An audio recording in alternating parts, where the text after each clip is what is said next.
What do we know about berserkers? That they fought like animals, bit shields, and almost went into battle with their bare hands. That's what they told us about them. Scientists are still arguing about who the berserkers really were.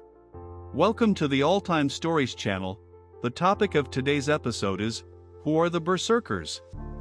For a long time, until the mid-19th century, specialists had no doubt that berserk meant shirtless. However, Sven Bjorn Egelson suggested in his dictionary that berserk means a bearish shirt. The assumption was actively accepted. Although there is no alliance between berserkers and bears in the ancestral Icelandic sagas, since then there has been confusion. The image of berserkers was influenced by pre-Christian ideas about werewolves. Therefore, the translation bear shirt was even greeted by mythologists with enthusiasm. It opened up a lot of room for interpretation.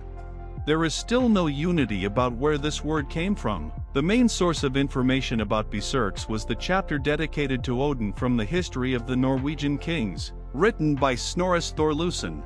Odin knew how to make his enemies go blind or deaf in battle. They were overcome by fear, or their swords became no sharper than sticks. His people went into battle without armor and were like mad dogs and wolves, biting shields incomparable in strength to bears and bulls. They killed people and they could not be taken, neither by fire nor by iron. This is called going into a berserker rage. That is, here, berserkers act as Odin's people, which is quite remarkable, since nowhere before in sagas and myths, Odin is accompanied by any retinue of warriors. There are also Icelandic ancestral sagas, where berserkers are already quite real people, but to put it mildly, unattractive.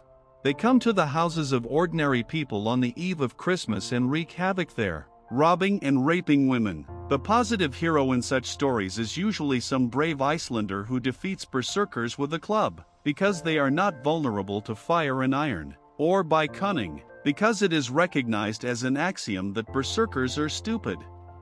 We owe the idea of berserkers that we have today to the historian medievist, one of the theorists of Nazism, Otto Hoffler.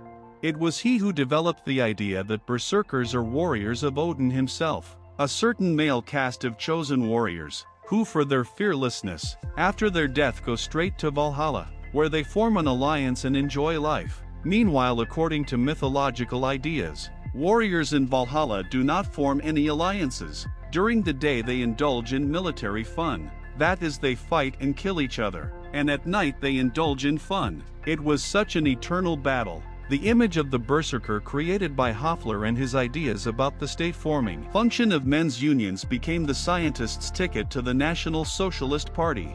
This was a new mythology of Nazism, in which racially correct berserkers were recognized as real dogs of war, not attached to life, recklessly following Odin. Such glorification was beneficial to the new German government. It fit well within the framework of propaganda.